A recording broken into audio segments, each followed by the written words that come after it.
Look, I'd like to start by saying welcome to the very first episode of the Complete Podcast. It's a very exciting time. I've got a really good friend of mine with me, and the first thing I noticed is you've dyed your hair blonde. What's going on with that, mate? I just, went on school holidays, thought it'd be a good look, so I put on the $600 yellow. $600 for that? Jeez. I've been wanting to go like this the past 10 years, but I finally followed through and did it. So yeah. Wow. How long were you in the chair for? Because I know it takes a while. It was like 4 hours, 5 hours, long time. Yeah. Are you using that purple shampoo? Yeah, I am. Yeah, you've every got to use week, that purple shampoo. Yeah, trying to look after it. Yeah. But the black hair is growing out. I always like when there's a bit of regrowth. Yeah. I always like when there's a bit of regrowth. Yeah, I think it looks a bit more. It doesn't look more natural, but I think it looks a little bit better. I went. I remember bleaching my hair blonde maybe 3 or 4 years ago, and the first thing I noticed was there's little bits of hair coming out, and I think it killed my hair. Oh yeah, and I got quite scared, so I decided I'm never dyeing my hair again. The bleach was actually burning my scalp. Was that happening to you? Bleach. Yeah, it was burning my scalp. I was like, I did not see this coming. And I was but it looks good. I think it suits you. Yeah, no, thank you. I appreciate that. Now, for those who aren't aware, I'm joined here by Kevin. Now, Kevin is someone I've known for quite a while, 5 years actually, and he was one of my prac students. And I'm very honored to have you on because thank you. I honestly, to this day, admire your teaching. I think you're fantastic at what you do. I've learned some things off you. I've learned a lot from you. Yeah, no, look, I appreciate that. But I think you've got to give yourself more credit because for those who don't know, like Kevin is without doubt one of the greatest teachers that I've ever had the privilege of working with. And I'm so honored to have you on as part of my very first episodes of the Complete Podcast. Thank you very much. Thank you for having me. I learned a lot from you throughout the years. You were my prac supervisor, then you were my assistant principal, then were my mentor. So I learned a lot from you as well. I appreciate that. Yeah. Let me tell you something. I've got quite a decent following on Instagram. Yeah. The amount of messages I receive on Instagram with the same sort of, message it's the same message over and over.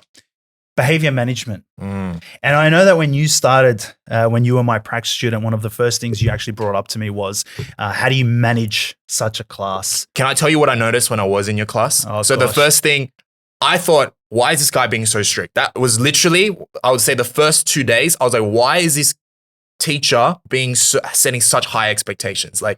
And then one of the things you said to me, because I then took over the class and tried to teach, and I was struggling. I was like, wait, the kids are behaving for complete teacher, but not behaving for me. What is going on? I was really down about it. And you came up to me and you said to me, don't put too much pressure on yourself. I had to train my class to behave for me in that way.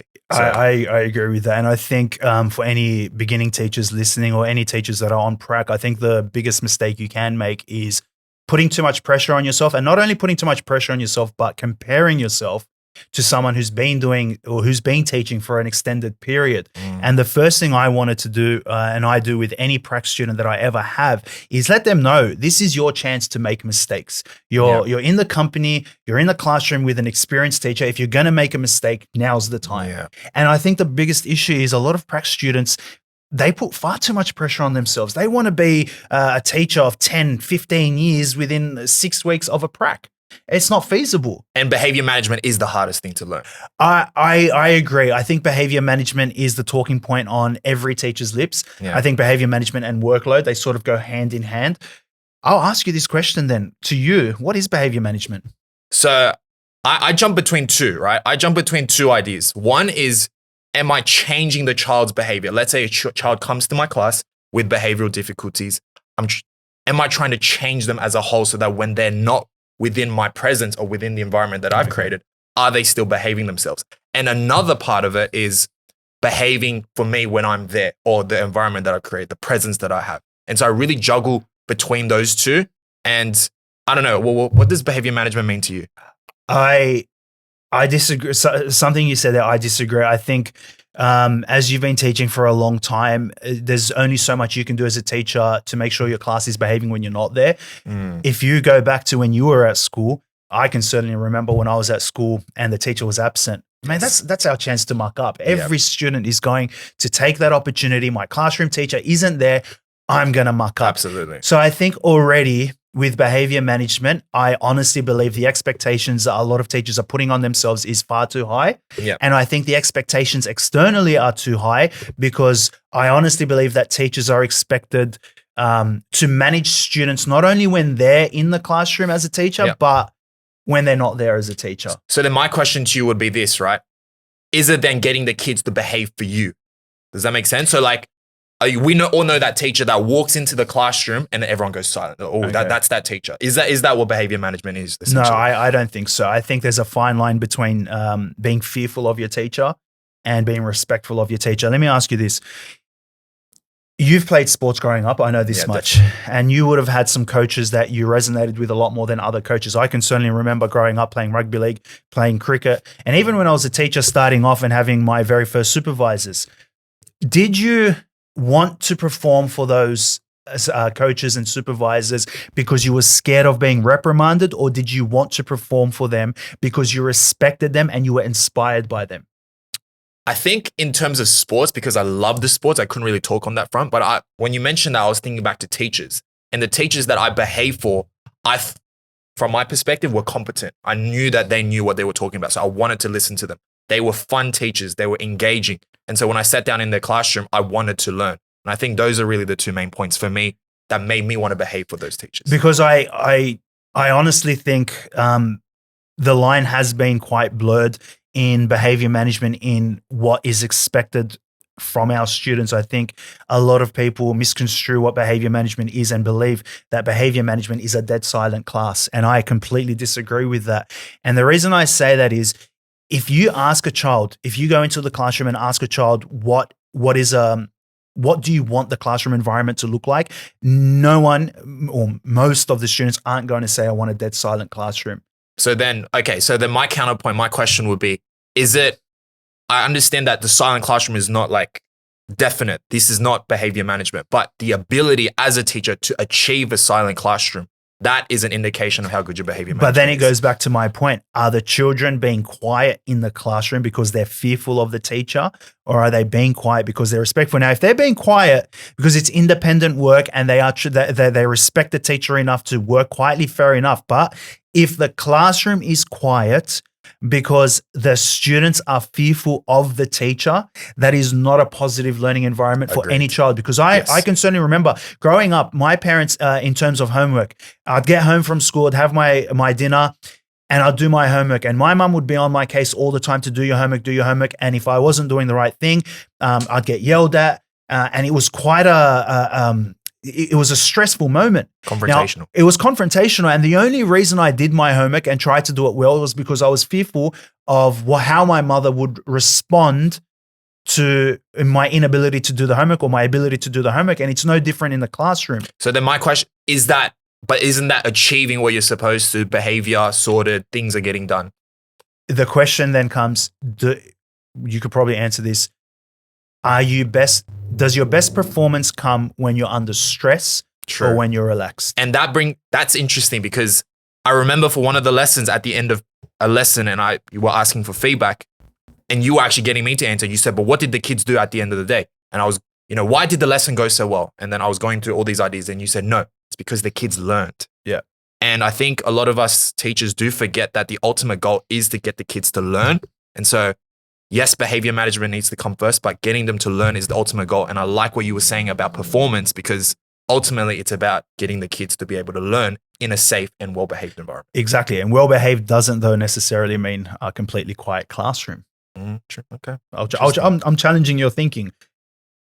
You're coming at me with this idea that, and I respect your opinion, you're coming at me with this idea that a well-behaved classroom is a dead silent classroom. And I'm questioning the way you're thinking. Can I tell you this? Because in 2023, I believe, we were neighbors and you were my assistant principal, right? I think that was one of my first years out of uni. And my class, I was still learning the ropes, trying to get them to do their work. We'd be doing the same exact task because we had maths, let's say, at the same time.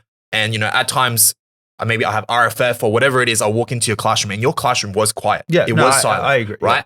Yeah. And at least from the surface level, from what I was seeing, the kids were very, very silent. And by no means that was an easy class. That was not an easy class. No, it was a tough class. Yeah. But the productivity that I saw through them, and I attribute it to them being quiet because they were focused, they weren't being distracted. The quality of work was a lot higher in your class than mine back then. I 100% agree. And that's why I asked you, does a dead silent automatically equate to a positive learning environment? Yeah. the thing that I want to bring up is when someone walks into my classroom, the first thing most teachers or supervisors or anyone says is, "Why is your classroom so quiet?" Yes. Or "Your classroom is so quiet." Yes, That's one of the first things they'd say. But I'll die on the hill in saying that they're quiet because they respect me enough as a teacher to know that in certain situations, certainly independent activities, Yeah. the classroom needs to be quiet, and there are certain students who work well in a quieter environment. They're not quiet because they're scared. If I'm not quiet, I'm going to get in trouble. They're not quiet. They've said that to me. They said, "Sir, we see that there are certain times in the learning day that we need to be quiet. I know that this student works well when it is a quiet environment." So my point being is I think there's a lot of pressure and a lot of, I guess, ideologies behind what a good classroom looks like, but it doesn't have to be a dead silent classroom. A dead silent classroom does not mean you have good behavior management. It can mean that.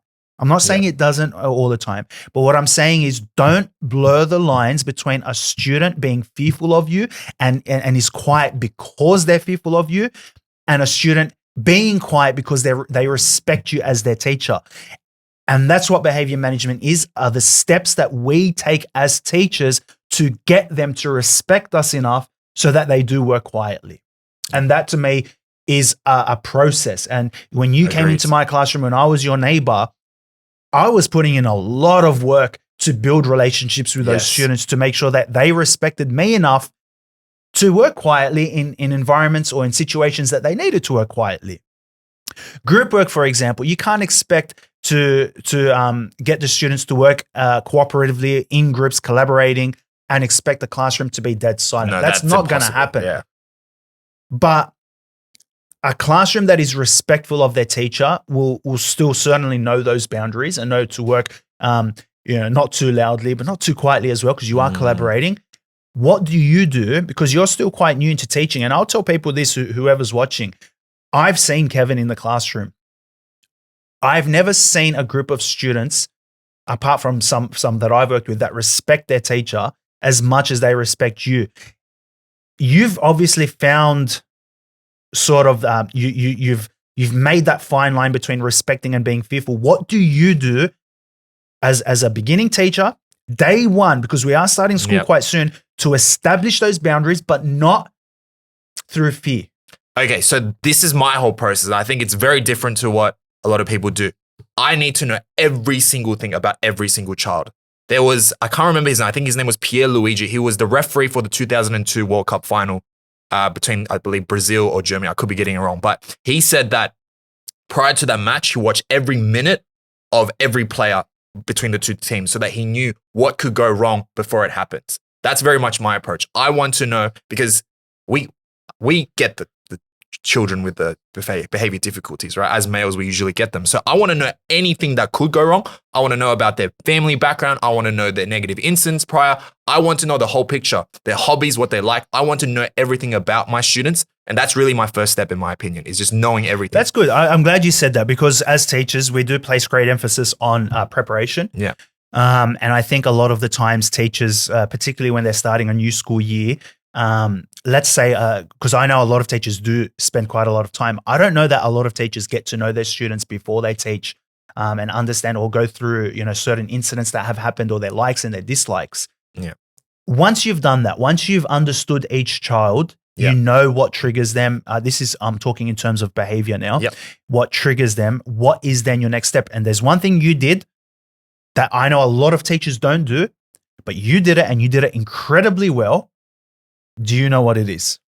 I mean, I could think a couple of things. I mean, there's one thing, and I've told you this when you were my practice student. I said, if you can woo these people, you've got the child. What's one thing you do that a lot of teachers don't do that they should be doing to make sure that they have that child's behavior where it needs to be to become a successful? You're talking about prac.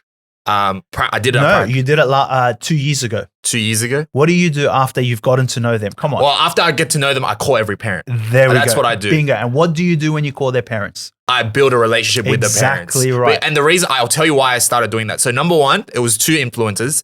One was you, because you said, once you win the parents over, the kids are actually a lot easier. And that getting the parents on board is almost more important than the kids in terms of behavior management. I agree with Number that. 2 was I had a lecturer at Sydney Uni, Remy Lowe, shout out to Remy Lowe. He said that he called every parent as well. So I actually used that as my teaching practice. Every single parent within the first 3 weeks of school, calling that I've done that over the past 2 classes that I've had, and it's worked wonders. And you're not calling to say, you're not calling on a negative, right? You're calling to simply build relationships. And that's exactly what it is. And I've told you this, and I'll tell anyone this: if you can win the parents over, you're much more likely to manage the behavior of students. Of course, there are certain situations where parents are a lot more difficult, which we can cover in a later episode. But for the majority of the parents, if you can woo them, if you can build that positive relationship, everything else comes that much easier. Because who's a child more likely to listen to, their parents or you as their teacher?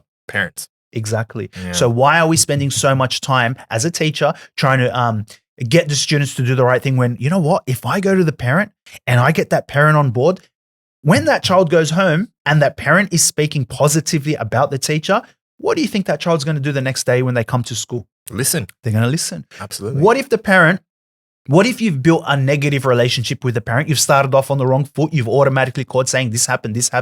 You need to do this. You need to do that without putting any groundwork in and building a relationship.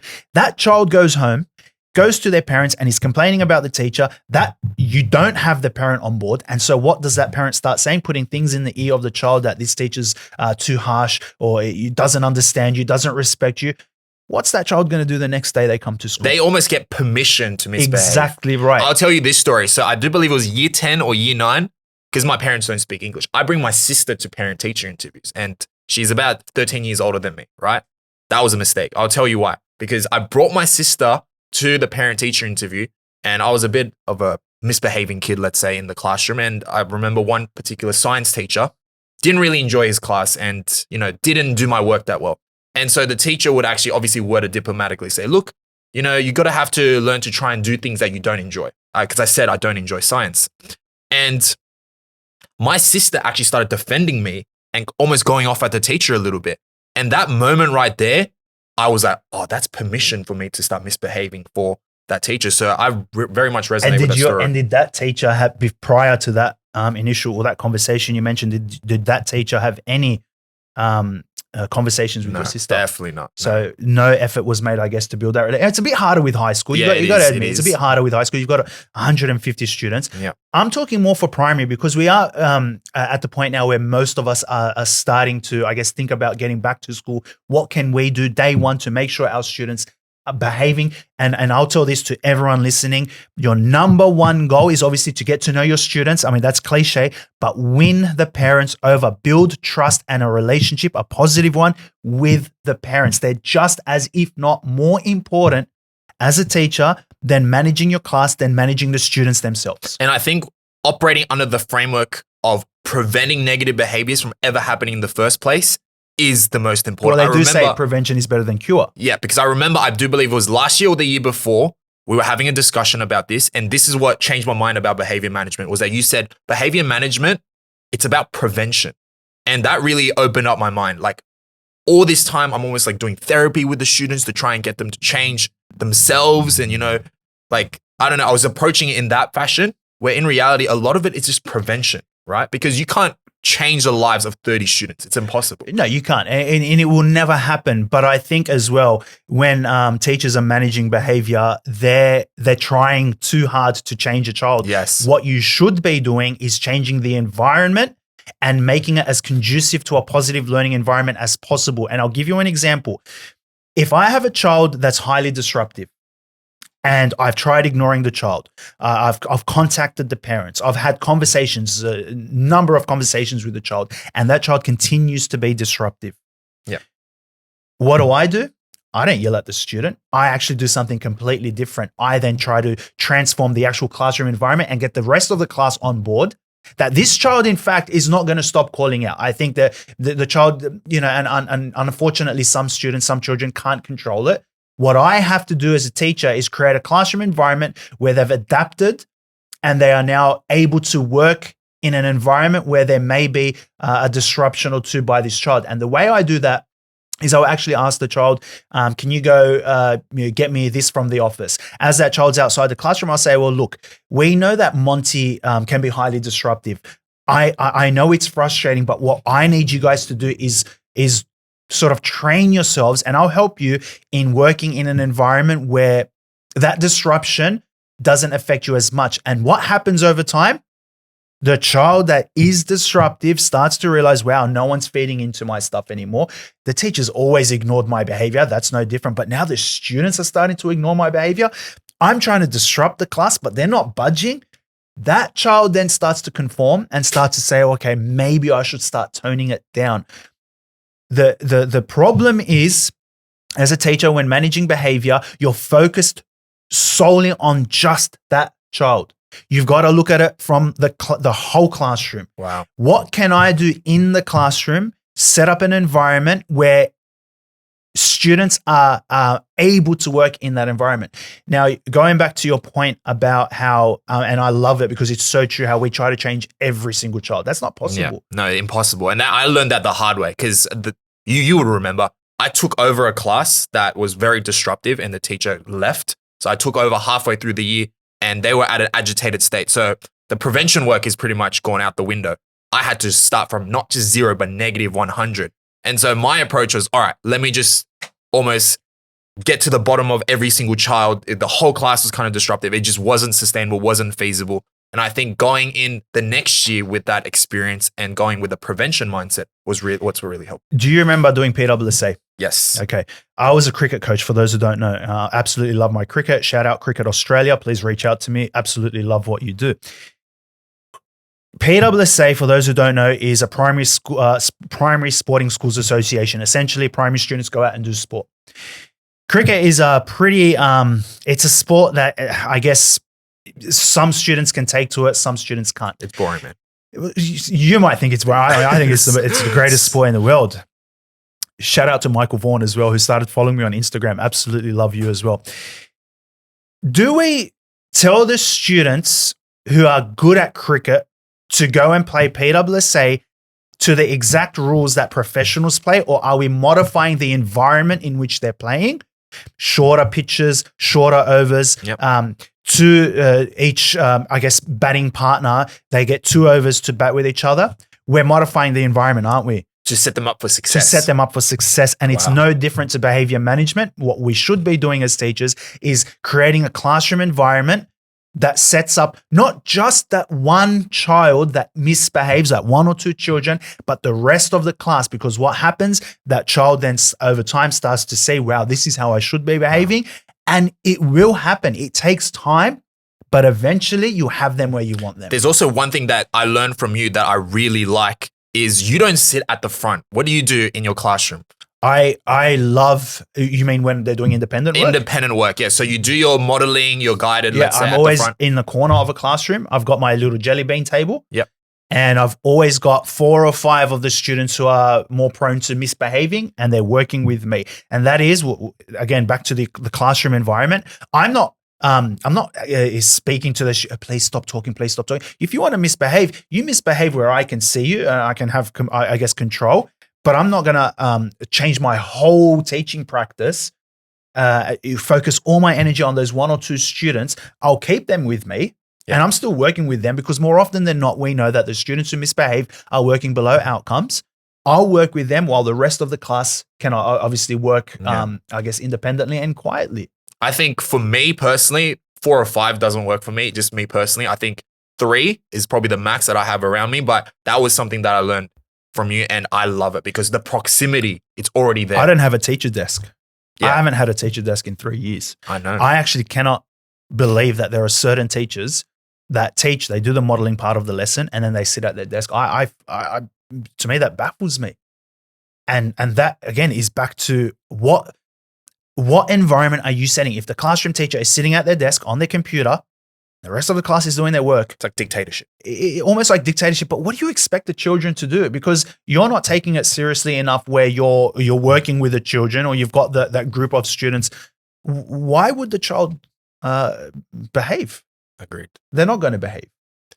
And I think a lot of teachers in this day and age, I get that you're frustrated that there's a lot of behaviors. It's a multifaceted issue. There's so many layers to behavior management. Yeah. But it doesn't have to be as complex as it is. It is a lot simpler than it needs to be. So how about this? I prepared some scenarios and I want to go through them together. Okay. And I think these are scenarios that a lot of teachers may struggle with or they have dealt with in the past. And the idea is, what would you do or what I do when it comes to these scenarios? So let's just start with something a bit simpler, not as chaotic, let's say. The silent refuser, right? A student sits calmly, arms crossed, and refuses to start work. They aren't disruptive, but they aren't complying either. First question you need to ask is, why are they being silent? Is it the work's too hard? Is it the work's too easy? So that's what I mean by saying multifaceted. You've got to get to the bottom of it. Why is that child silent? They might just not want to come to school, and that's fair enough. A lot of the times children just don't want to come to school. So how do you figure that out? I speak to the child. I say, firstly, why is it that you don't want to do your work? And more often than not, they'll say it's boring. Yeah. So then you automatically as a teacher, okay, maybe it is a bit boring. Yeah. Because a lot of the times we're reading off slides and all that sort of stuff. So you can kind of understand it from their perspective, or it's too hard. Those are the two answers I will get 99% of the time. It's too hard or it's too boring. And you're not doing that in front of everyone. No, of course not. That's always a private conversation. Yeah. So automatically you're taking anecdotal notes. You're saying, okay, this child is finding this work too hard or not enjoyable enough. How can I modify the lesson for next time to make sure that that child feels more comfortable in participating in those lessons? And the child will feel more involved in the process because you're giving them a voice. Yes. And they feel, teacher's listening to my feedback. It's feedback at that point. And back to student voice, I think the biggest issue as well is lack of advocacy. I think a lot of the times students don't feel they have a voice. But you approaching and I used to do this. I used to, for those who use Google Classroom, I used to actually put up a link through Google Forms. And I would actually ask my students, what do you like about my class? What don't you like about my class? What do you like about reading groups? What don't you like about maths? All that sort of stuff. And then I would say to them, how can I, as your teacher, make it more enjoyable and more accessible? They would give me all these ideas, and automatically I've given them that voice, and I've adapted my teaching to suit them. And they're going to think Sir's the best because he actually listens. Because he listens. Yeah. And that is what I mean by behavior management it can be a lot simpler. It should be simpler. Is you'd be very surprised about how much information you can gain from a child just by listening. How about this one? Okay. The post-recess meltdown. We've dealt with this before. All the time. Students enter the class dysregulated after a playground conflict, usually about soccer, and disrupts, let's say, the first 15 minutes. I tell you what, I started doing this last year because this happened a lot last year. As you guys know, soccer is apparently the be-all, end-all. If you score a goal on recess, you're automatically classed as the greatest of all time. Yeah. Right. It's the World Cup. You can't lose. You have to win. Or you have to follow the rules. Yeah. So what I did, and this happened, like I said, a few times. I remember there were 2 students in my class last year who every single time, and they would say, "So you never take us out for sport?" I say, "Okay, I'm going to take you guys out for sport." These 2 students, I said to them, "I want you to sit out the first, I think it was 2 minutes. Yeah. You're going to sit out 2 minutes." I had the timer on my phone. Yeah. After 2 minutes, I said to them, "How many arguments, how many fights do you notice happen?" Nothing. I go, "Okay. I'm going to ask you guys now to go on. I'm going to keep the timer on. I'm going to see how long it takes once you 2 get onto the field until there is some sort of altercation." Sure enough, after a minute, straight away, argument. So what I then did was I made them accountable. I then, after that, they got into an altercation, I brought them back and I said, "Do you now realize that as hard as it is to admit you are the issue, you are the one causing these issues, not because you're a bad person, but because you're taking it far too seriously, right? We're going out to sport to enjoy it. So the best thing you can do is use that to your advantage. If they're constantly coming back from recess and lunch and they're arguing, okay, I'm going to go out for sport, but you 2 guys, the ones that are constantly arguing, you're going to sit out for the first couple of minutes, and let's see how many arguments happen when you 2 are seated. Make it a learning experience. And make it a learning experience. Because behavior has to be learned. Exactly. And you've got to show them. Because kids come to school with behaviors that they have learned from their own environment, and they come in. And so it's about the teacher within the school environment to obviously teach them those positive behaviors. You'd be so surprised at how receptive those students were. Yeah. Because I'm showing them. I'm not telling them. I'm showing, look, no one is arguing. Now watch what happens once you 2 get back on the field. Within a minute, I said, I can guarantee you there's going to be an argument. Sure enough, they get on. "Oh, it was a handball." Argument straight away. Brought them back. And I said, "You see, as your teacher, I'm not trying to get you into trouble, but I want you to realize that you are in fact the cause of a lot of these issues, and you're doing this at recess and lunch as well. And I'm watching you at recess and lunch, and you make that a learning experience. They reflect on it, and then you give them small goals. Okay, first time, if it's a handball, I want you to let it go. The next time, if you don't score a goal, I want you to let it go. Third time, if the ball wasn't passed to you enough, I want you to let it go. But you don't go in and say, I want you to play respectfully. What is respectfully? Yeah, they we're don't gonna know. show it. You got to show it. Because a child can take respectfully as if the teacher says, packing up time, okay, we're packing up, but they were swearing the whole game. That to them could be what respect is. And can I chime in for a second? Because I love what you're saying. We ran a club called the Gentleman's Guild, right? Yeah, I remember. And this year, I've been doing a certain activity. This year, last year. Sorry, when I was doing it this year, or last year. What we did was, part of the activities, I'm going to let you run your own game, because the grade was notorious for yelling, arguing, and fighting over the rules and whatever it is. Here you go. Here's the ball. Go run your own game. But the goal of the game is that every 50-50 call, you give it to the other team. So the idea is that every 50, and I'm not enforcing it. I'm sitting back and saying, I'm just going to watch. Obviously, there are no sirs watching. So I'm going to try and, behave a little bit, or, show sir how good I am, let's say, in doing this. I would say, and I was encouraging them that every 50-50 call, give it to the other team.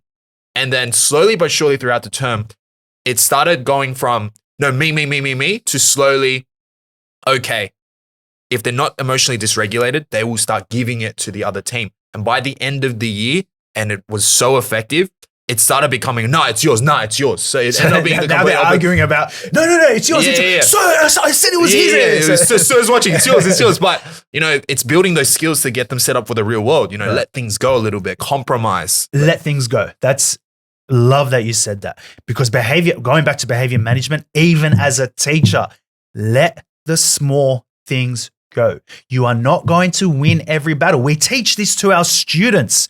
We constantly tell our children, our students, don't dwell on the little things yet. If a child picks up a rubber and walks over to the bin, places it in the bin without your permission, you're creating a scene. It doesn't need to be that way. So then my question to you is would you still address that behavior? I would address it, but not publicly. Yes. I would take that. And there was a child in my class last year. I don't know, for whatever reason, schools, some of them have stools that a child is expected to sit on, and they're just turning around all the time. Yeah, the environment's not set up for the success. environment was not set up. Nah. I remember walking into that classroom, I had about 25 stools, and I was like, wow, like I was working in a school that's low SES, significantly disadvantaged, and I've got them sitting on stools. There was one child that was notorious for spinning and rocking on that stool, leaning almost against the wall. I didn't say, can you stop sitting and rocking against the wall? I said, can you come outside for a bit? And this is exactly what I said to that person. I'm going to use the name Monty for confidentiality. I said, Monty, I've watched you. 2 times you were rocking and you were sitting back again. You were leaning back against the wall, and I addressed it to you both times. You're still doing it. Am I going to have to do this a 3rd time? That child, Monty, looked at me and said, I'm really sorry, sir. Went back to his chair and he stopped. Yeah. Now, a lesser experienced teacher will think to themselves, all right, case closed. No, from that point on, I still had to watch. And I needed the child to know that I was still watching, because a lot of lesser experienced teachers will say, okay, I've addressed the issue. The child said they're not going to rock anymore. I'm going to now move on. And then before you know it, they're rocking again. They fall, they crack their head, and everything becomes a lot worse. So let's say Monty rocks again. What's your approach after that? So let's say you try to address it discreetly or privately, and they're still engaging in that same negative behavior. That's where I believe, and I'll heavily advocate for this. I believe restorative and punitive, that we have to find a balance. That's where consequences must come into play. And if that means taking away what they love most, which is recess and lunch, taking away 5 minutes, then so be it. I would then have to say, I've given you 3 chances now. The 4th time, you're missing out on 5 minutes, and they'll throw a tantrum. Oh, no. I don't care. So you actually play the I don't care kind of role when you give the consequence. I said, because and you got to let it be known, I've been fair. Yeah. And you've got to let the child know that they know that you've been fair.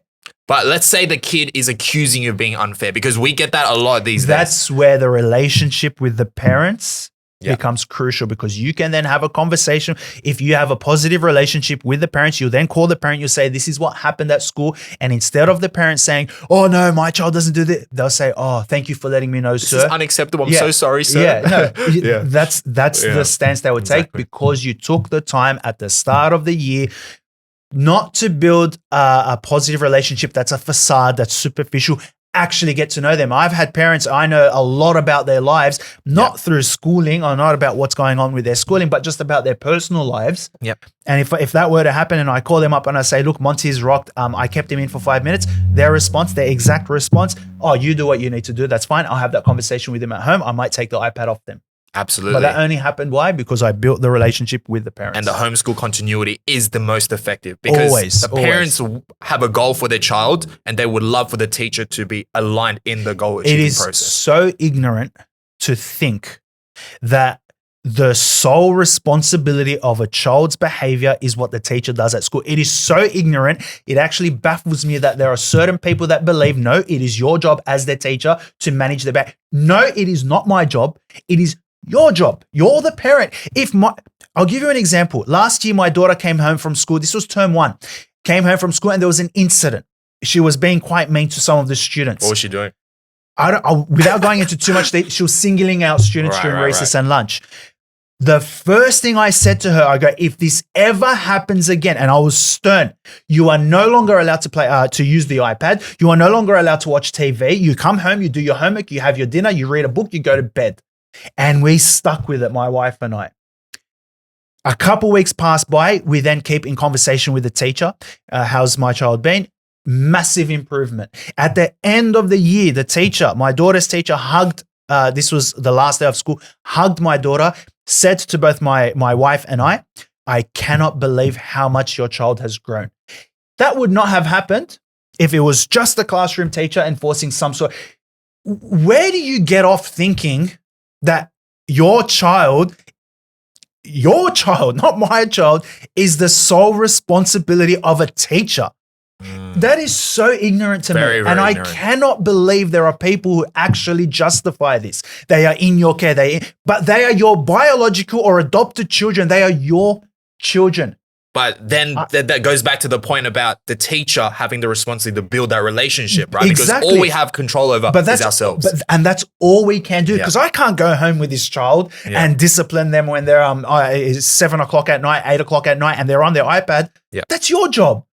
My question is, and this is my, I guess, reach out to anyone watching, anyone listening. As parents, I've got 3 kids. Okay, I work with children all day, every day, managing behavior, but it does not excuse me from being a father. Absolutely. Don't have children if you're not ready to take responsibility for their actions, because they are an extension of you. 100%. We know this because we see the child and the parent, and they're twins, basically, a younger version of a parent all the time. I'll tell you a story, and it complete, like this story, because this was told to me by a teacher, and the rage, like the anger. Yeah. So we did this thing where it's a rewards day at the end of the year, where students who get certain amount of, I guess, merits during the year, at the end of the year, get to go to a water park. Right. So the reward was you work hard all year. At the end of the year, you get this massive reward. You get to go to a water park. That's a rewards day for the kids. That's a rewards day. One student didn't achieve the required amount of merits. This is what annoyed me. What do you think that? I'm actually going to ask you, what do you think the parent did? Complained. Okay. Yep. What else? Blame the teacher. Okay. What else? Saying that my child is perfect. The parent took the child out of school for the day and took them to a water park.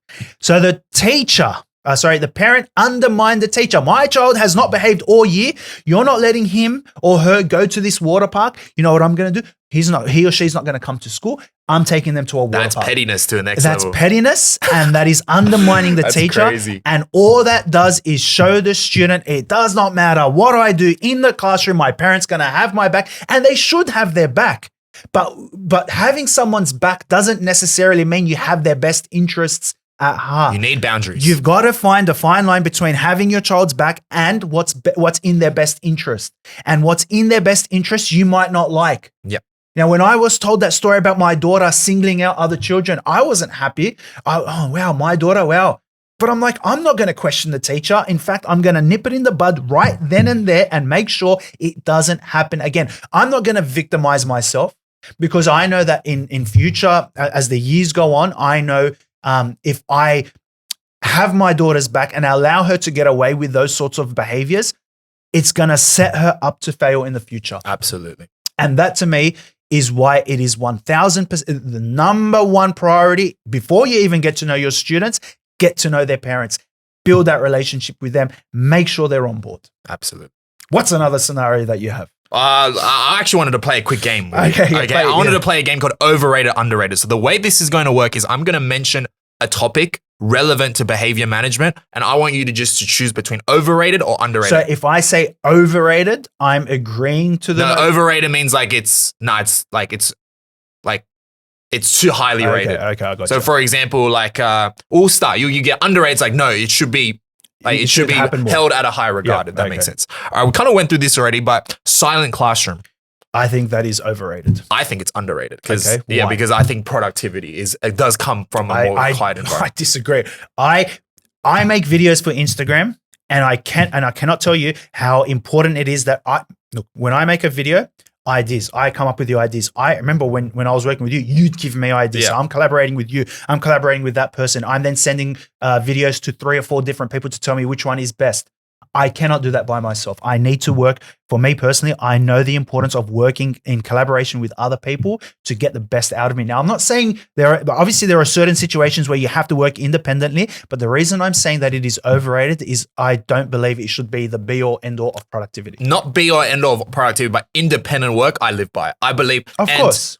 And it's about picking and choosing. What I mean by this is I will have the same exact maths class. I taught maths extension, right? One class with a very, very challenging concept. I'm not expecting complete silence because they need to collaborate with their friends. But if it's a skill that I've modeled, that I've broken down, and that all it is, it's just practice of what I've explicitly taught, I do believe that an independent, silent classroom is the most productive. Okay, so we can agree to disagree. Next one. Calling for help from a supervisor or assistant principal. So as a teacher for behavior, let's say something's going on, calling for help. Okay. That's immediately. a tough one. That's contextual. I think if you're an experienced teacher, I think that may be overrated. I think if you're a beginning teacher, it could be underrated because you're still learning the ropes. True. So you do still need the guidance of an experienced or a supervisor. But I think as an experienced teacher, there is a level of accountability, and it's times where it's like, you know what, I am the classroom teacher. I need to take accountability. I need to take control of my classroom. So I guess I'm almost 50-50. I guess it's contextual and it's circumstantial. And I'll jump in here. I think you should. You used to come to me all the time. I did. This was first year though. So listen to this. This is my theory. It's that both can exist at the same, overrated and under. What I mean by this is you should run your class as if you don't have a supervisor. So that you don't have help. However, that is still in your back pocket. Okay. So I guess more of a balanced perspective there. All right, next one. Let's do consequences. Overrated, underrated consequences. I think underrated. Underrated. Yeah. Yeah. I don't think we use them enough. Okay. I think on the other hand, I think if you have rewards there, I think rewards are overrated and consequences are underrated. And I want to explain this. We are handing out merits and achievement awards for every little thing a child does. Now, I understand that children are motivated extrinsically. I get that. But what about the other hand? And I always use this as an example. If I'm driving down the road and I'm speeding and a police officer pulls me over, in my head, it's like, well, there's no such thing as consequences. I'm just going to laugh and get my mum or my dad to call me out of trouble. As a student students who have no consequences, they're entering the real world with a distorted perception of reality because in their mind, they believe there's no such thing as consequences. And that goes back to having the balance between punitive and restorative measures. I think we've gone far to either side of those. It's always like extreme ends, It's always extreme ends. We have not found the balance. So the reason I think consequences are underrated is we're not using them enough. We're not utilizing them enough to teach. When I teach, my number one priority is how can I make sure this student is ready for the real world? That's the first thing I go in every single year. Yep. Academically, behaviorally, socially, how can I make sure that when my child leaves school, what impact have I had in ensuring they become functional members of society? What have I done? And it cannot happen without enforcing consequences, because we've steered far too far away from giving out consequences in fear of upsetting the child. It's not so much that we shouldn't be giving out consequences. It's the way in which we deliver those consequences, because you can hand out consequences through a restorative lens, where you hand out the consequence, you give the child an opportunity to reflect. Yeah. But I think we've gone far too far either side. This is my perspective of consequences. So in my opinion, the best consequences, so the very, very best, are the ones you never have to follow through. And just bear with me I here. have no idea what that means. Because what I mean by that is preventing negative behavior, so that almost like dangling the consequence so that they never want to cross that line. Okay, so dangling the carrot. So that's the best one in my opinion. So that you never have to follow through the preventative measures. But what if they do? So this is where I go. The second best consequences are the ones where the children learn from it, that they understand the consequences of it, and they never engage in that same negative behavior again. Exactly. So that's my perspective on consequences. And that goes back to restore. The common misconception is that restorative practice means there are no consequences. You're giving them the opportunity to rectify that behavior. But you cannot do that without giving out consequences. You cannot do that just by having a conversation. You have to take what they value, so recess, lunch, sport, for them to learn. Because as I said earlier, if I'm driving down the road, a police officer pulls me over, and I turn to the police officer and I say, well, you're just going to have a conversation with me, aren't you? No, that's not reality. They are living in a distorted perception of reality, because we are allowing far too many negative behaviors to be gotten away with. Absolutely. Because we've gone far too far the restorative approach, or far too far the punitive approach. Where is that balance? And the balance, you have to find it. You almost have to adapt to the scenario every single day to find that balance. It's not just there's the balance. You have to be adaptive. This is fun. What's the next one? This is great. Yeah, you like this one? I do. Let's do overrated, underrated, yelling. Oh, that is heavily overrated. Yeah. You know what's funny? I'll tell you. I'm telling you this. The amount of students when I first go into the classroom, the first thing they say to me, "So you look scary. You're gonna yell. You're gonna yell." I don't yell. I can count on one hand the amount of times I've actually yelled in a classroom over the last 2 to 3 years. I don't believe in yelling, because me as a person, I believe you get the best out of any student in a relaxed environment that's not where they're not exposed to constant yelling. So I think that is way overrated. You do not need to yell to get your point across. So then my question to you is just the question. Do you still have the yelling in your back pocket for emergency There's a scenarios? difference between yelling and talking or speaking assertively. Yelling is, you can't do this. Go back to your car. Go back to the back of that's yelling. Is that something they're going to keep in your back pocket though? That's my question. No. No, you don't even use it ever. No. Ever. Being assertive and stern serves a much stronger purpose than yelling and screaming. Right. So the difference is this. You go to your classroom. I don't want to see you go. Sorry, you go to the back of the classroom. I don't want to see. That's yelling. Yeah. Excuse me. No, I've asked you several times now. Go to the back of the classroom. Right. There's a difference. There's a big difference. There's a big difference. There's a huge difference. I can guarantee you a child is much more likely to listen to the latter of those two. Absolutely. And I was reading this book on behavior management this time last year, and it was talking about 3 different frames that a person can undertake. I'm probably messing this up, I'm paraphrasing here, but the adult, the parent, and the child. So the child is like the kid that has tantrums. Oh, are we there yet? Why do we have to do this? I'm bored, right? That's the child. The parent is like exactly the yelling type. Get off the road. You're going to get hit by a car. Like sort of the yelling type. And the adult is exactly that second voice that you bring. It's the being the adult in the room, right? Speaking from an adult mindset instead of yelling and screaming, you're doing the wrong thing. You know, is that something we're supposed to be doing right now? Like just playing that frame, I do believe really, really helps with behavior management. That's we call that, I think, positive priming, right? Where you're and there's I guess science behind it, where if you, instead of saying don't put your hands on someone else. Yeah. Okay. The first thing the child thinks of supposedly is putting their hands on someone else. Yeah. Instead of saying that, you could say something like, are we sitting respectfully with our hands in our laps? because when they hear that, their brain, I guess, is wired to think, oh, I heard sit quietly and hands in my laps, therefore I'm going to do that. So word choice is very important. Word choice, language is very important. The way you speak to your students is incredibly important. It has to be scrupulous. That video I put up on Instagram, every time I put it up, it goes viral. No, bro, no, cuz, don't say words like use in my video. Yeah, it's a superficial thing. Who cares if they say bro? No, there is a lot more to that, because the way I convey myself as a teacher, the language I use as a teacher in the classroom, that's reflected on to the students take that. Yeah.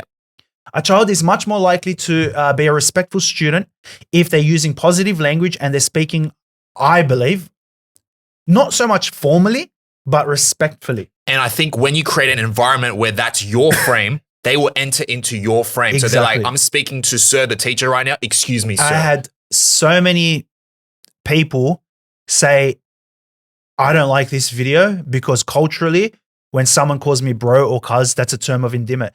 Good for you. As a teacher, I'm not going to allow being called bro or cuz, because that is an informal term. That they are slang words. What example am I setting as a teacher by allowing students to use that sort of language? Oh, we can talk to this teacher however we want. The respect is automatically diminished. And every hope that I had about managing my classroom in terms of behavior has been completely extinguished, because I allow them to use certain phrases or terms in the classroom, which is why language choice is imperative. Absolutely. Last one, okay? Overrated, underrated, whole class consequences or punishments. It's a tough one.